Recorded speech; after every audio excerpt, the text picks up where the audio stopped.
The slam echoed through the gravel yard like a gunshot, a sharp metallic boom that made the birds scatter from the wire fencing of the Blackridge County shelter. It wasn't just a bark. It wasn't just a dog. It was violence contained in a cage. Inside the shaded loading area behind the concrete shelter building, a battered transport kennel rocked against the metal siding of the animal control truck with each blow. Something powerful was inside. And furious. No, not furious. Something worse. Another slam. The wheels of the kennel skidded inches to the left. The latch groaned. The source was a black and tan German shepherd, broad-chested, matted fur streaked with dust and blood, eyes rolling white with panic. His mouth foamed from hours of barking and biting, and his thick forepaws were bloodied from clawing against steel.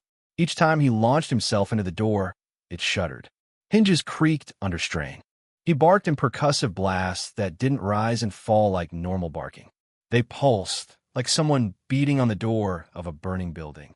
"Get away from it," shouted Officer Vance, backing off, one arm held tight to his chest. Blood poured down his sleeve. Thick, arterial, dark red. His face was pale with fury and something deeper, fear. "I said get away." "That thing's done," he shouted to the shelter director, Tomans, who had just sprinted from the office with a bolt cutter in hand and a look of grim disbelief on his face. "What happened?" Tomans asked, stunned. "It came at me." Vance growled, stumbling back against the truck's tire. "I want to tag it," and it lunged right through the crate opening, tore straight through the sleeve. "It's rabid or broken or both. I want to put down." Now, inside the cage, the dog slammed forward again, teeth gnashing between the bars. The crate rocked. It wasn't rage that gleamed in the animal's eyes. It was desperation. Wild, breathless desperation. And terror. 80 yards away, on the edge of the gravel drive, a weathered green truck rolled to a silent stop. Its engine gave one final rattling gasp and then cut out, as if suffocated by something invisible. The man behind the wheel didn't move, didn't lean, didn't reach for his radio. Elias Marin hadn't stopped for anyone in 15 years. Not for traffic, not for storms, not for cries on the roadside. But this sound, that pounding, that metallic cry, it made something in him freeze. Something deeper than muscle. He stared through the cracked windshield at the chaos in front of the shelter. Two men, one bleeding, one yelling, a cage against steel, and a dog, not attacking, but escaping. Elias's eyes narrowed. He wasn't just looking at a panicked animal. He was seeing a posture, a detail, a pattern he hadn't seen since 2009 in the red dunes of Marja Province. The last time a dog he trusted turned his head up, not toward a threat in front of them, but to the rooftops overhead, scanning, searching, bracing. That moment had ended in fire and silence. Elias's foot hovered above the clutch. Everything inside him, the part that had spent years mastering the art of detachment, of escape, screamed at him to turn the wheel, drive away, and forget. But he didn't. Not this time. He opened the door and stepped out. The cabin stood like a scar at the edge of the Eldon Ridge Hills, framed by bare-boned trees and the crooked skeletons of long-dead fence posts. It had no address, no mailbox, no visible trail markers. Only those who remembered the old Forest Service maps could even place it. And Elias Marin had made sure of that. When he'd come to this part of the range in 2009, he hadn't been looking for land. He'd been looking for altitude, the kind high enough to smother echoes. Inside, silence reigned not as an absence, but as a presence. A thick, pressing thing that seemed to nest between the pine boards and the cracked wood stove bricks. The kind of silence that creaked as it shifted. The kind that didn't allow conversation, even with yourself. Elias lived by breath and routine. He lit the stove without hurry, measured his water from a dented canister, ground his coffee manually, long, slow revolutions. The only interruptions were seasonal. The snow on the tin roof, the ice along the window seams, the thaw that carried old debris from the hills. And 4 times a year, spring, summer, fall, and winter, the truck. That old 1992 Westford pickup was the only companion he'd kept. Its engine coughed with the gravelly resistance of a lifelong smoker, and the heat never quite worked, but it ran, and that was enough. Elias's boots thudded softly on the uneven floor as he pulled on his wool-lined coat. No cipis, only buttons. He paused near the window, a single square pane, fogged slightly at the edges, and looked out toward the range where dawn was just breaching the peaks. The Eldenridge Range was beautiful in the way old things are, brutal, clean, without apology. He scratched his beard absently and reached for his list, or what once had been a list. He didn't need it anymore. Flour, coffee, salt, kerosene, fuel, nothing else, nothing new. He tucked his battered leather gloves into the pocket of his coat, grabbed the keys from the nail beside the door, and stepped outside. The morning bit at his face, crisp and dry. His truck sat angled under the slanted pines like it had always been there. He climbed in, turned the ignition, and listened as the old engine wheezed to life. He did not turn on a radio. The descent into Blackridge was familiar, the winding road through pine groves and rock cuts, past rusted signs warning of elk crossings and seasonal closures. But Elias didn't look at the scenery. He kept his hands loose on the wheel, his eyes forward, his thoughts locked somewhere deep beneath the dashboard. Blackridge had changed over the years. The antique shops now sold curated artisan relics. The diners had become farm-to-table. And the old feed supply store on the edge of town, the only place Elias still tolerated, now stocked solar lanterns next to the kerosene. Elias timed his visits. Always Tuesdays. Always early. No tourists. No noise. In and out before anyone could ask his name. But the county shelter, that was the one place he never looked. A plain gray building with a sad red sign, half faded and crooked. He always accelerated when he passed it, always turned his head away. Until today. Today, the noise pierced through the closed windows of his truck. It wasn't the usual kennel barking, the soft, tired howls of abandoned animals. This was different. It was raw, urgent, metallic. A body was throwing itself at steel. Over and over. Elias's jaw clenched. The sound hit a nerve he thought he'd long since buried. A sound he remembered from a compound in Helmand. Not a dog barking. A dog warning. He slowed, unwillingly. Against instinct. He saw the shape of the transport crate. The officer in uniform, clutching his arm. Blood. The shadow of the dog inside. Pacing, slamming, spinning. Not attacking. Escaping. Not aggression, terror. His grip on the wheel tightened. Turn around, his mind whispered. Not your fight. Not your world. Keep driving. He could already hear the crunch of gravel as he prepared to accelerate. But then he looked, just once, into the rearview mirror. Just a glance. And something made him stop breathing. The dog's ears were flat. Not forward in challenge. Flattened in fear. His eyes weren't on the men. They were angled up. Searching. As if the threat, the real threat, was coming from above. The truck rumbled beneath him. Elias reached for the gear shift. But instead of shifting forward, he shifted into park. And cut the engine. The silence that followed inside the cab was deafening. Elias sat there, hands on the wheel, staring at the cage. He whispered under his breath, voice hoarse and unsure, a memory slipping loose like a splinter from a healed wound. He's scanning. And for the first time in 15 years, Elias Marin opened his door to step back into a world he had deliberately left behind. The wind picked up across the gravel lot, a dry gust that carried the scent of sagebrush, diesel, and blood. The noise had quieted, not because the danger was over, but because everyone was out of breath. Officer Vance had retreated several feet from the transport cage, gripping his bleeding forearm with his good hand, face flushed with pain and embarrassment. The dog inside, the black and tan shepherd, panted hard, its chest rising and falling with the kind of effort that came from fear, not fury. Foam flecked its muzzle, and a rivulet of saliva dripped from its jowls onto the steel floor of the cage. Toman stood nearby, his face drawn and uncertain, looking from the dog to his officer. "We'll get the catch pole," he said, almost to himself. "He's not going into the kennels like that. He's not going anywhere." Vance snapped, voice edged with barely contained rage. "We put him down. Now." From the side of the parking lot, the voice came, low, gravelly, as if in used to speech. "Wait." Tomans turned, blinking in disbelief. Elias Marin stood just outside the line of dust kicked up by the chaos.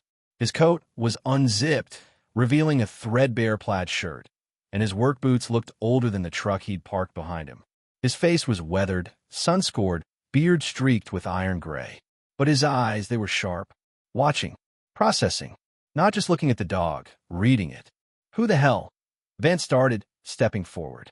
But Tomans raised a hand, stopping him. Hold on. His gaze was locked on Elias. You're Marin. Elias Marin. Elias nodded once, slowly. The name, spoken aloud, sounded foreign after so many years. Like a relic someone had dusted off and didn't quite know how to use. Never speak, Tomans said cautiously. You buy your supplies, you leave. You haven't said a word to anyone in 15 years, Elias finished quietly. The shepherd let out another bark, a short, explosive one, and slammed into the crate wall again. But the impact was weaker this time. His paws slid out from under him slightly. He was tiring, bleeding. I don't care who he is, Vance hissed, now pacing again. That thing's unstable. It attacked me. You saw it. It's a menace. Elias stepped forward. One slow step, then another. His posture was calm, not submissive, not confrontational. Centered, like a man used to reading signals from creatures who didn't lie. I know that look, he said. That posture. I've seen it before. What you saw, Vance said through clenched teeth, was a dog trying to rip its way through a steel cage. No, Elias said, his voice firm now. I saw panic. I saw ears pinned back. Head lifted, scanning the sky. Not aggression. Not targeting a person. Looking for a threat that isn't there anymore. Tomans squinted. How would you even know the difference? Elias paused.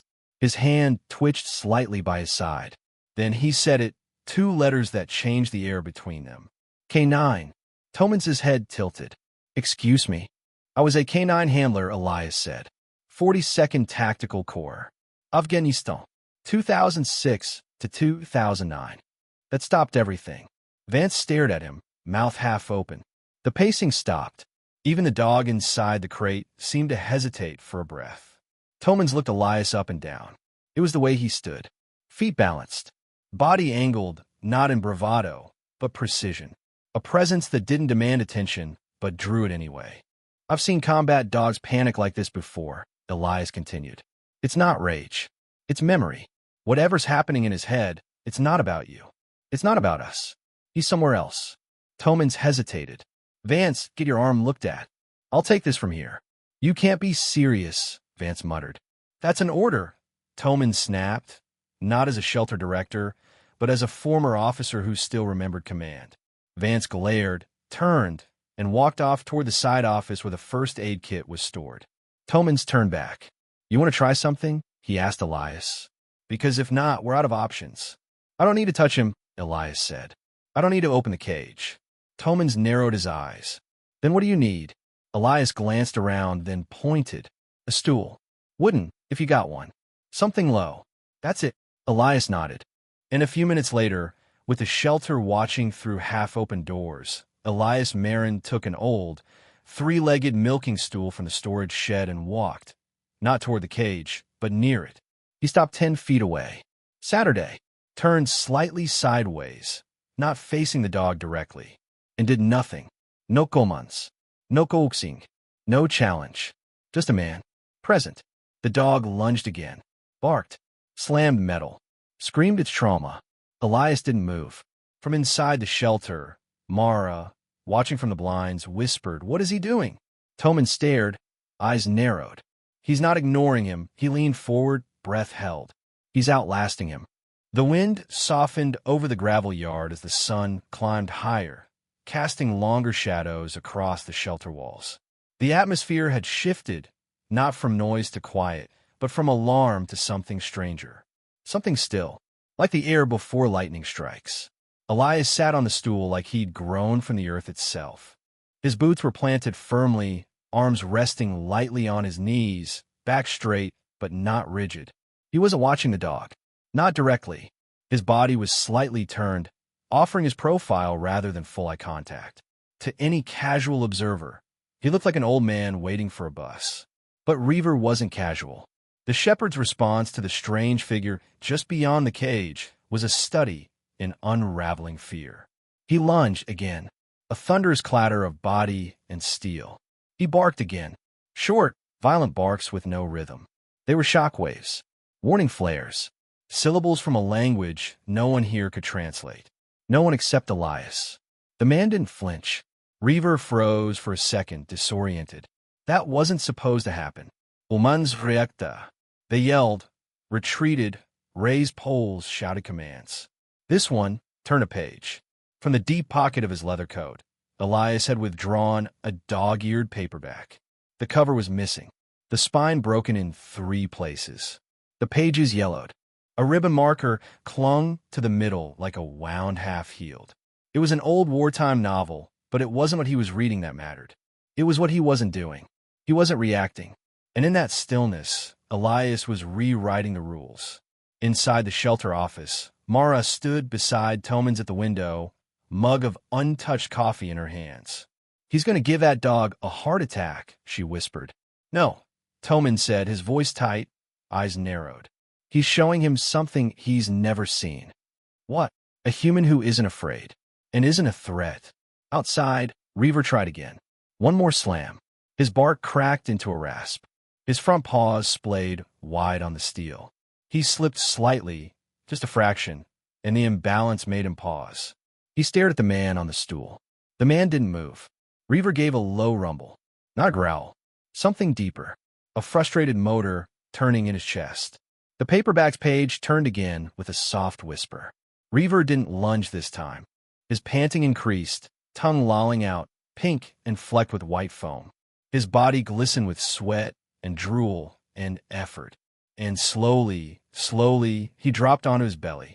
Not relaxed, not submissive, still wired like a tripline, but grounded. His ears twitched. His eyes didn't leave Elias. Elias didn't speak. He didn't even blink much. He simply breathed, slowly, steadily, deliberately, letting his own pulse become the metronome for the dog's trauma. Reaver growled, but it was quieter now. Not a scream. More question. "Who are you? Why aren't you afraid of me? Why aren't you hurting me? Why aren't you doing anything?" He crawled half a foot forward, then stopped. Inside the office, Mara whispered, "Do you think this is actually working?" Tomans didn't answer, because even he didn't know what working meant anymore. After 45 minutes, Elias closed the book. Not with drama, just a soft press of the pages together. He placed it on the ground beside him, stood slowly, and still didn't look at Reaver. The shepherd's head lifted, ears pricked. The man walked calmly back toward the office. When he passed Tomans at the door, he said nothing. But the dog inside the transport cage did not bark again. And when the door closed behind Elias, Reaver let out a strange sound no one had heard from him yet. It was not a growl. It was not a whine. It was a low, tremulous exhale, as if he had just met a man who had finally stopped running from something, and it made him wonder, for the first time, if he could stop running too. The third day began before the sun had cleared the tops of the Eldenridge pines. A soft frost crusted the grass, lining the gravel lot behind the Blackridge County shelter. Inside the quarantine wing, nothing had changed. The transport cage still sat at the rear of the shelter truck, dented from repeated impacts. And inside it, the shepherd waited, coiled tight like a spring, eyes darting with every motion, ears locked to the faintest sound of approach. Reaver had not eaten, had not slept. The panic had not faded. It had merely congealed into a taut, permanent readiness. Fear had become the air he breathed. But this time, when the door opened and the cold wind swept in, he didn't lunge. Because he saw him. The man. The one who didn't flinch. Elias Marin returned exactly as he had the last 2 days. Old coat unzipped, plaid shirt visible beneath, leather gloves tucked into one pocket, and that same battered paperback tucked under his arm. He walked with the same slow, deliberate pace, as if the very gravel yielded to him rather than protested his steps. A wooden stool, the same 3-legged one from the feed shed, hung by its handle from his left hand. He didn't speak. He didn't need to. 10 feet from the cage, he sat. Slight angle. Side profile exposed. No eye contact. And then he opened the book. Reaver barked once, reflex more than rage, but the sound fell flat. There was no power behind it. No certainty. Just habit. Elias turned a page. And then, softly, after a long silence, he said a word. Not loudly. Not sharply. Barely above a whisper. Zits. The shepherd froze. His head jerked up.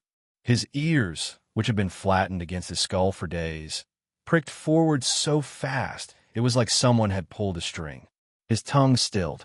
His body didn't lunge. It didn't cower. It waited. He knew that word. He didn't act on it, but he knew it. Elias exhaled slowly, his breath steaming in the morning air. He said another. Platz.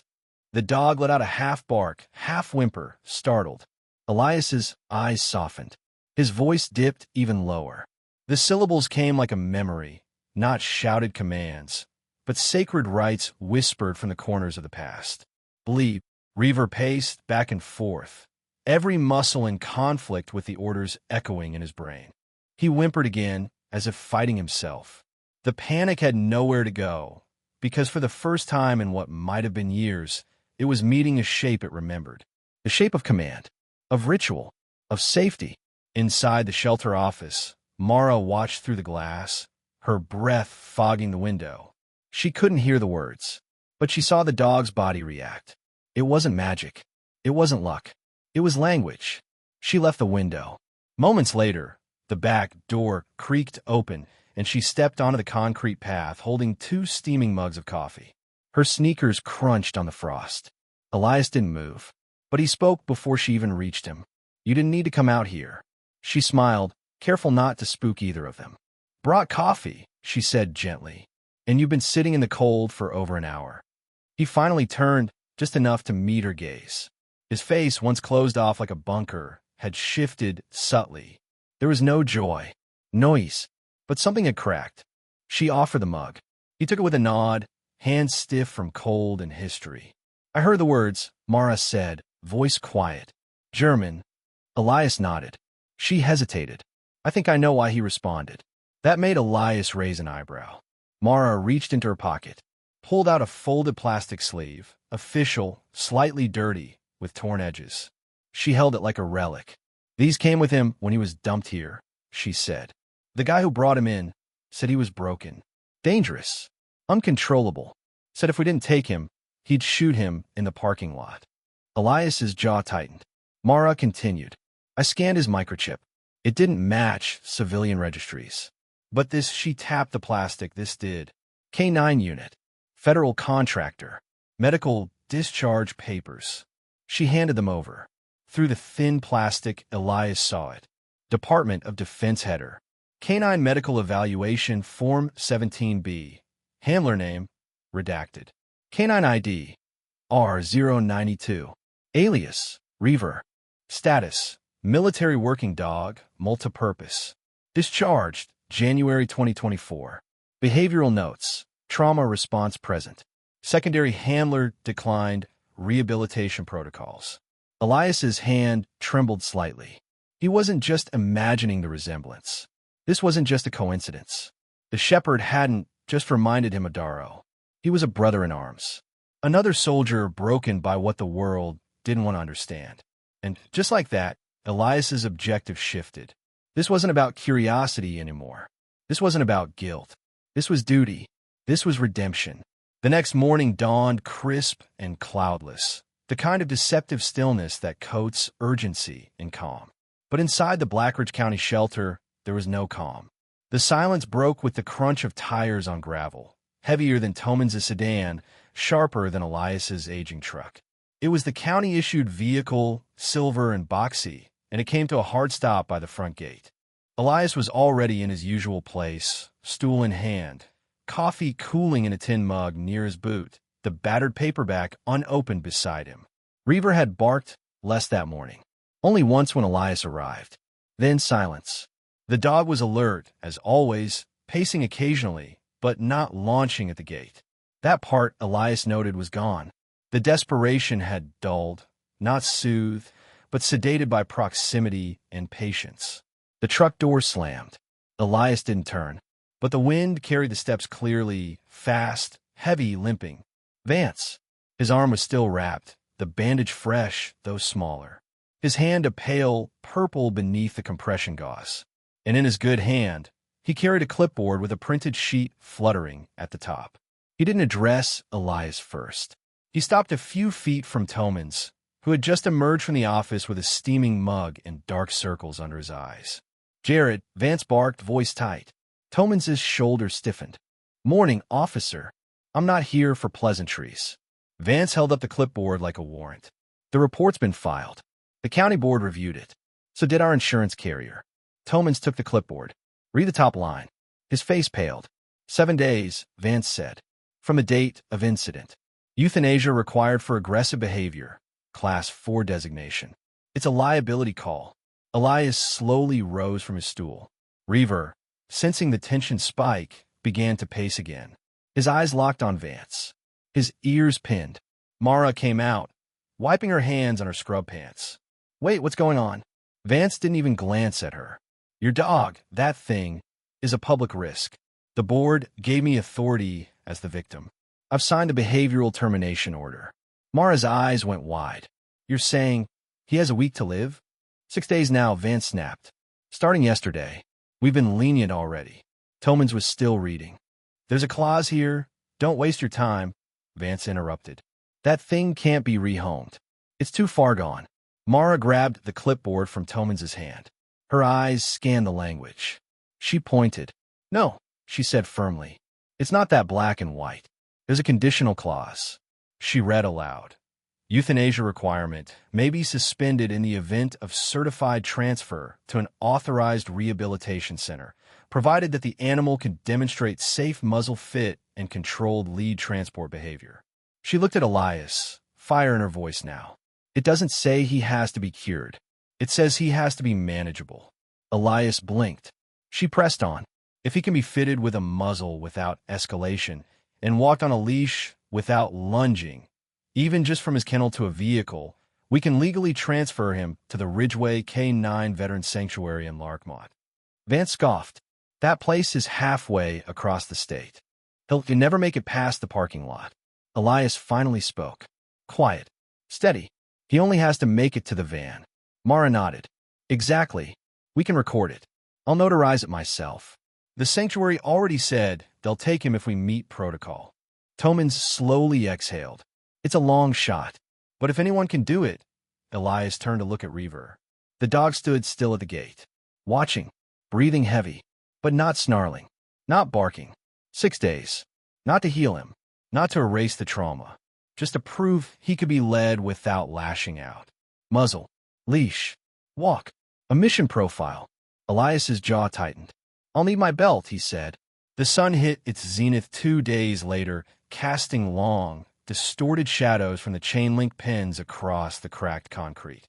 Blackridge was unusually quiet. No sirens, no distant highway noise, no barking from the other dogs. Even the crows perched silently on the shelter's utility poles, as if sensing the weight of the coming moment. Inside Pen 12, Reaver stood completely still. Not frozen but alert, watching. His ears didn't twitch. His tail didn't wag. He simply stared, not at Elias's face, but at the object in his hand. The muzzle. Heavy-duty, leather-strapped, reinforced at the bridge. It was built for a dog with jaw strength strong enough to splinter bone or human wrist. Elias had checked it twice. No fras. No wear. The buckles polished and fastened with quiet precision. Not for show. For survival. Mara stood nearby, camcorder ready, her thumb trembling over the record button. Tomans didn't speak. He just watched from a safe distance, one hand tight around the incident report still folded in his pocket. Vance was absent, conveniently. He'd sent a message saying he didn't want to witness another injury. But Elias knew the truth. Vance didn't want to see the dog submit. Didn't want to face what it would mean if the animal he branded irredeemable bowed his head and took the first step toward recovery. Elias stepped to the edge of the cage. No keys. No pole. Just the muzzle in one hand and a leash slung over his belt like a coil of memory. He spoke quietly. "Reaver." No response, but no lunge either. Elias crouched. Not all the way, just enough to seem smaller. No tricks. No ruse. Just a choice. Yours. He slid the muzzle forward slowly, laying it down inside the gate, just beyond reach, then stepped back. Reaver sniffed the air. His head tilted slightly. 10 years ago, Elias had trained a patrol unit in Kandahar. One of the dogs, a retired narcotics K-9 named Brasco, had stopped responding to commands after a bombing run. Wouldn't eat, wouldn't heal, wouldn't even bark, just stared at shadows. And then one night, Elias had left his sidearm 3 feet from the dog and turned his back. Not out of bravery, but surrender. Trust, after trauma, wasn't built with food or commands. It was built with risk. Equal risk. Elias did the same now. He took the leash from his belt, unclipped it, and placed it beside the muzzle. Then he turned his back to Reaver. 10 seconds passed. 15. Then the soft sound of claws clicking against concrete. Slow. Hesitant. Mara whispered, "Oh my God!" Elias didn't move. Behind him, the leather straps shifted. The muzzle was being nudged. Sniffed. Then silence. He turned, slowly. Reaver sat, muzzle in his mouth. Not strapped, but held, as if offering it. The leash lay untouched beside him. Elias stepped forward, eyes locked with the dog's. No saben moves. He reached down, gently, and slid the muzzle into place. The straps clicked home like the closing of a chapter. Reaver didn't flinch, didn't growl. He waited. Elias clipped the leash to the collar and took one step back. "Walk," he said softly. Reaver rose. For feet. One paw, then another. Then the sound of leash tension but not resistance. The gate swung open, and the dog followed. Not dragged, not pushed, just followed. Mara choked back a breath and hit record. Behind them, Tomans wiped his eye. Elias didn't smile. Not yet. This wasn't victory, but it was movement. And in combat, even retreat can save a life if it's in the right direction. The wind returned first, no warning, no build-up. Just a hot, gritty gust that blew in from the canyon lands like a curse. The trees in the Eldon Ridge range bowed slightly, their dry needles hissing as if warning the town to brace. Then the light changed. The sky turned jaundiced, a strange yellow-green tint overtaking the pale autumn blue. Birds disappeared from fences. Even the dogs in the main kennels, usually restless in the evening, went quiet. Inside his cabin high on the ridge, Elias Marin sat cross-legged on the floor, a pot of soup warming slowly on the cast iron stove. He had just returned from the shelter after the leash walk. For the first time in over a decade, he had felt something close to peace. Not relief, but purpose. The kind that anchored you rather than drove you into hiding. And then came the first crack. A deafening snap of thunder shattered the air above the hills. Elias dropped the ladle. His breath hitched. The pot clattered to the floor, splashing broth across the worn pine boards. But he didn't move. Not yet. The second crack followed, louder, closer, sharper. Like a detonation. Like an IED thumping through the ground. And suddenly Elias wasn't in Eldon Ridge anymore. He was in Marja, 2009. The heat pressing into his flak vest like a fist. Dust in his throat. The scent of sweat, smoke, and blood. He dropped to the floor, fast, instinctive. Back to the wall, knees tight, arms covering his head. His chest rose and fell in shallow bursts. The old scar beneath his collarbone throbbed, like the trauma had crawled back under his skin and wrapped around his ribs. He didn't know how long he stayed there, minutes or hours. Only that the world had gone still. But not safe. Miles away, at the Blackridge County shelter, the storm hit harder. A bolt of lightning forked across the sky, lighting the surrounding hills like a bomb flare. The thunder that followed shook the very foundation of the building. In the quarantine wing, Reaver had been sleeping lightly, head on paws, chest still tense. When the sky cracked, his body snapped upright as if yanked by a wire. He wasn't in a kennel. He was back in a compound, where mortars fell like rain, where thunder wasn't weather, it was death. The second boom sent him into full flight mode. He screamed, high-pitched and unearthly, not a bark but the shriek of an animal whose trauma had detonated. The echo in the concrete hallway made it worse. He launched at the gate, hitting its shoulder first. The latch held barely. Again, Slam. Again. The bolt, already weakened from days of impact and only temporarily repaired, cracked. One more lunge, and the door burst open with a metallic shriek. Reaver shot through the gap like a bullet, claws scrabbling against the concrete, slipping as he banked the hallway corner. He didn't pause, didn't look. He ran, through the empty reception, through the darkened clinic. And then he found it, a large ventilation access hatch used for animal carriers. It was open just a crack.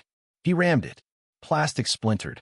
The storm was waiting outside, and it swallowed him whole. High-voltage Mara arrived at 6:57 a.m., her headlights cutting through the debris-strewn lot like searchlights through a battlefield. The front gate rattled in the wind. Trash bins were overturned. Tree limbs scattered across the fencing. But she saw it instantly. The door to the quarantine wing was ajar. Her stomach dropped. She sprinted inside. The cage. Open. Bent. Empty. "Tomans," she shouted, already pulling her phone. No answer. She hit speed dial. Elias's landline rang 4 times before a gravel-rough voice answered. "Yeah. Elias." Her voice cracked. "He's gone. Reaver's gone. The storm. The gate. He's loose." Silence. Then, "Where's Vance?" I don't know. His truck's not here." "But Elias, if he finds him—" She didn't finish the sentence. She didn't have to.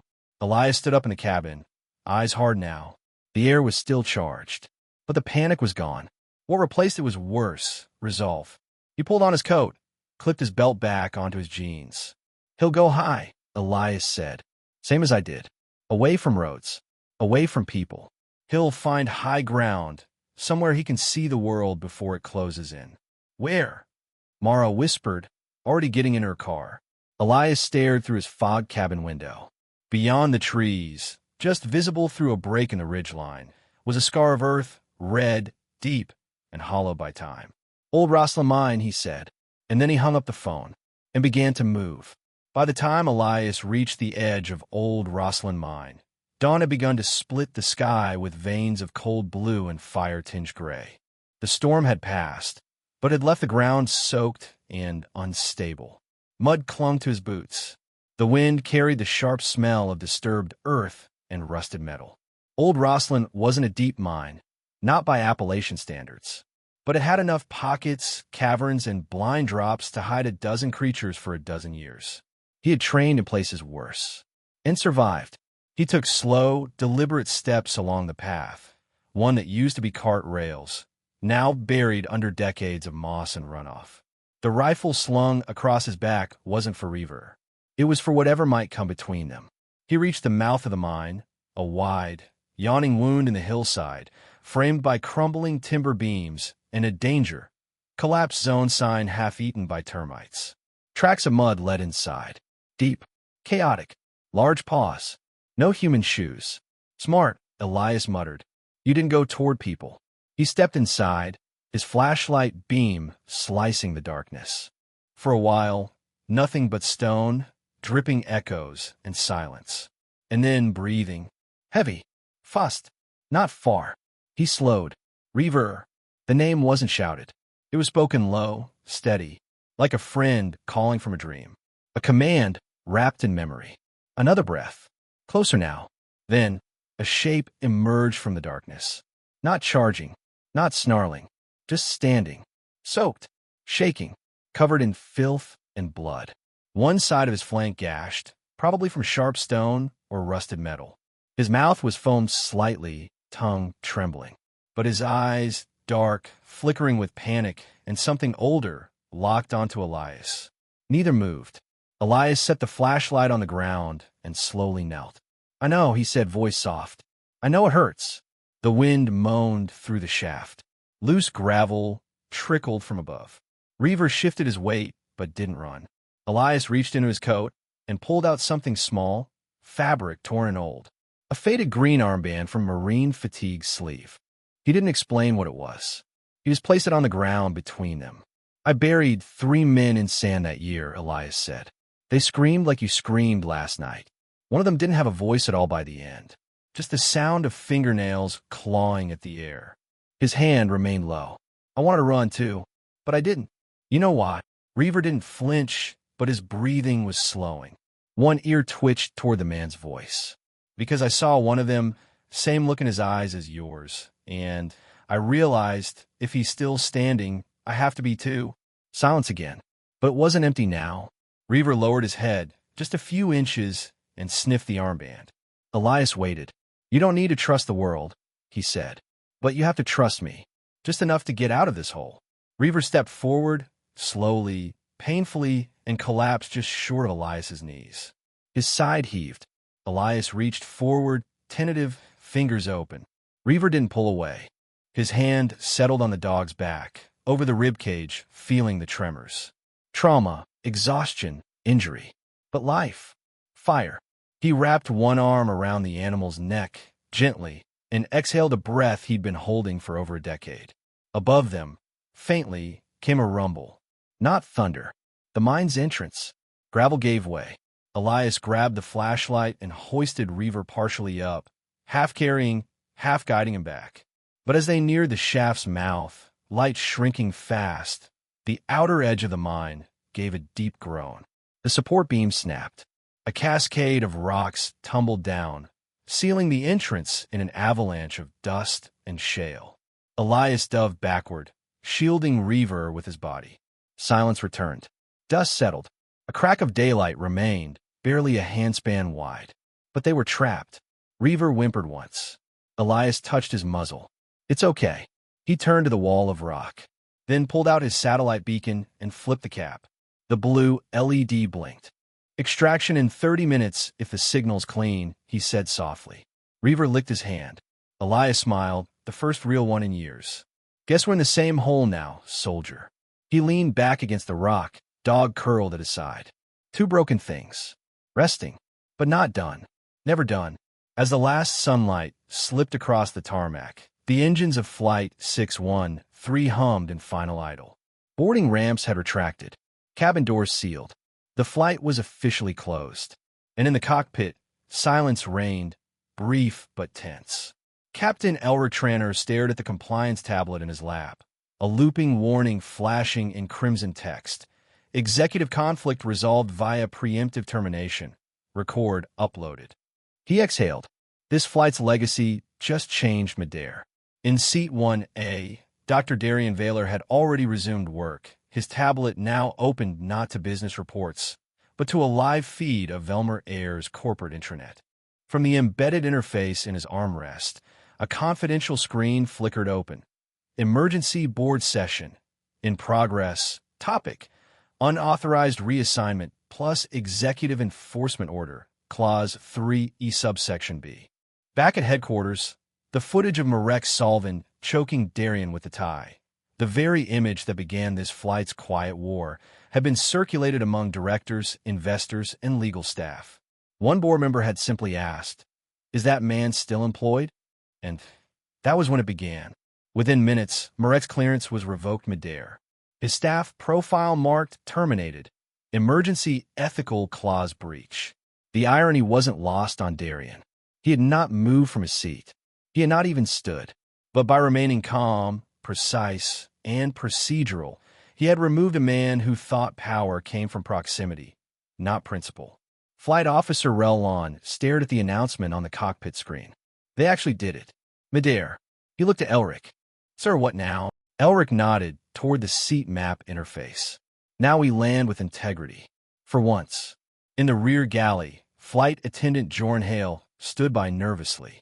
He had watched Marek leave in handcuffs before takeoff.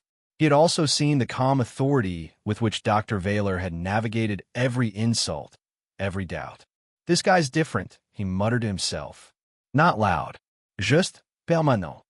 Darian received a final ping on his tablet. It wasn't from Velmer Air's legal team.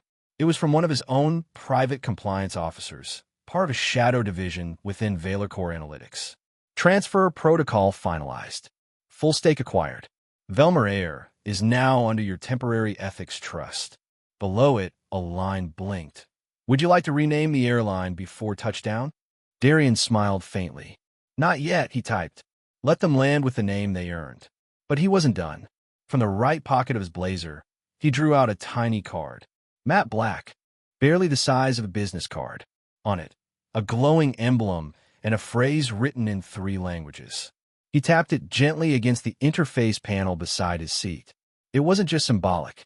That card contained a protocol key, one that would install a compliance lock across the airline's hiring, passenger treatment, and seat allocation systems until further audit review. The screen blinked. Ethics seal embedded, permanent until manually revoked by primary owner. Somewhere behind him, a passenger whispered, "Is he changing the airline from inside the plane?" Darian didn't look back. He simply closed the interface, locked his briefcase, and looked outside at the clouds thinning over Halvern City. A new skyline was rising in the distance, one his company helped regulate, one that would soon have to comply with stricter ethics because of a single seat, a single insult, and a single man who never raised his voice but changed the structure of Power Midair. He leaned back. "Seat 1, he whispered to himself. "Redefined.